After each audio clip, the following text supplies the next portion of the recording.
안녕하세요. 안전한 투자로 편안한 노후 준비 중경투 TV입니다. 네, 2월 20일 화요일입니다. 비트코인 51,900달러 마이너스 2월 19일 워싱턴 기념일 휴장이라 미국 증시 안 열릴 때 약간 힘 빠지는 모습이죠. 이더리움 2,960달러 3,000달러 거의 다 왔고 우리 이더리움 클래식도 플러스 3.6% 이더리움보다 더 많이 올랐습니다. 비트코인 지속된 상승에 알트코인 시가총액은 550빌리언으로 1월 10일 비트코인 ETF 상장 전 530빌리언보다 더 많이 상승을 했고요. 비트코인 약간 조정에도 개인진이 꾸준하다는 의미입니다. 알트코인 시가총액 월봉 차트로 보면 2월 상승은 좋지만 2019년 8월 금리 인하할 때 금리 인하 2개월 전에 피크 찍고 이후 1년 내내 하락만 했습니다. 고금리 시기 미국뿐만 아니라 한국 역시 개인들 투자할 수 있는 자금이 줄어들고 개인 비중 높은 알트코인 상승력은 약해지는 거고요. 하지만 올해 4월에는 반감기가 있기 때문에 반감기 전 상승했다가 3개월 조정 이후에나 의미 있는 상승 나올 가능성이 있죠. 2016년, 2020년 반감기 때도 반감기 있는 당월에는 큰 상승은 없었습니다. 선반영에 미리 상승을 했던 거고 이후 조정 온 다음 본격적인 상승이 왔고요. 비트코인 51,000달러 버티기 들어갔는데 2월 21일 엔비디아 언이 잘 나올 거라고 선반영되어 있고 2월 22일 FOMC 회의록이 3월 중순까지 나스닥 시장 주춤하게 만들 수 있는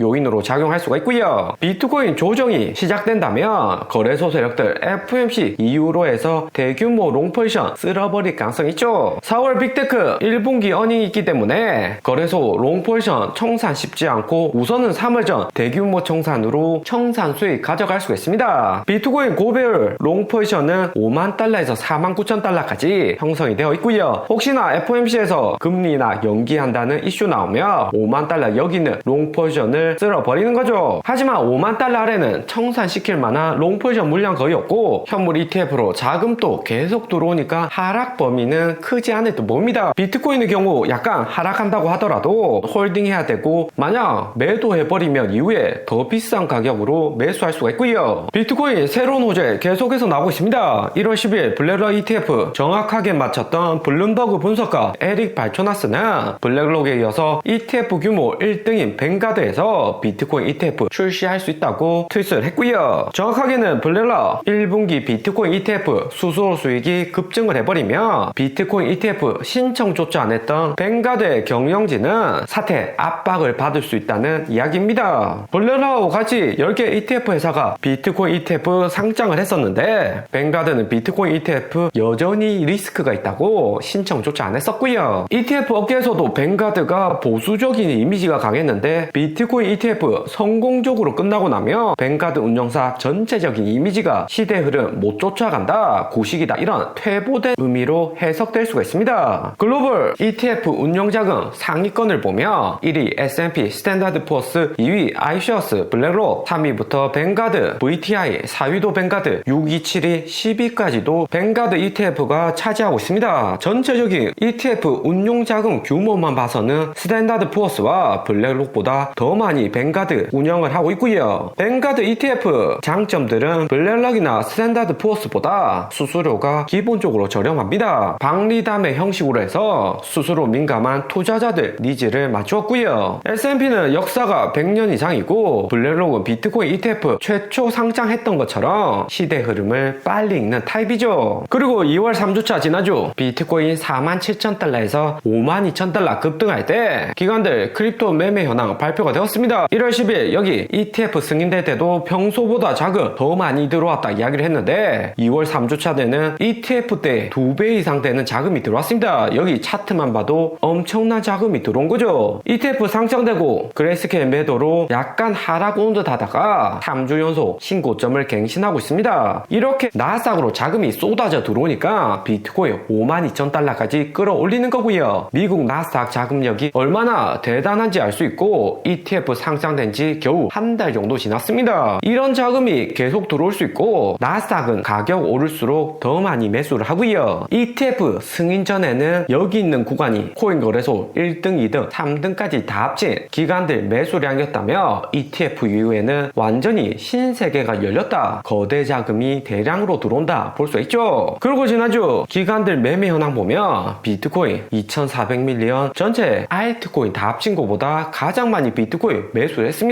이더리움이나 솔라나, 라이트코인, 리플 다 합친 것보다 훨씬 더 많은 금액으로 비트코인에 집중된다는 것을 알 수가 있고요. 2월 2주차 42,000달러에서 48,000달러 상승할 때와 3주차 52,000달러 상승할 때 기관들 자금 운용 금액 비교를 해보면 비트코인 43,000밀리언에서 49,000밀리언 대량 증가를 했습니다. 이더리움도 11,800밀리언 증가했고 솔라나 871밀리언, 리플 에이다도 73밀리언 증가를 했고요. 그런데 우리 리플 무엇보다 2주차 67밀리언으로 기관들 매도량 늘어나는 듯 하다가 다시 한 번 더 73밀리언으로 에이다하고 기관 보유량이 동률로 변화를 했습니다. 올해 5월 우선 이더리움 ETF 상장되고 이후에는 리플도 ETF는 아니더라도 솔라나나 에이다, 리플 이렇게 합쳐가지고 알트코인 펀드로 나올 가능성이 높아지고요. 그리고 2월 2주차 비트코인 ETF 출시됐을 때 기관 보유량 보면 38,000밀리언으로 2월 3주차 한 달 지나고 나서 1만 밀리언 넘는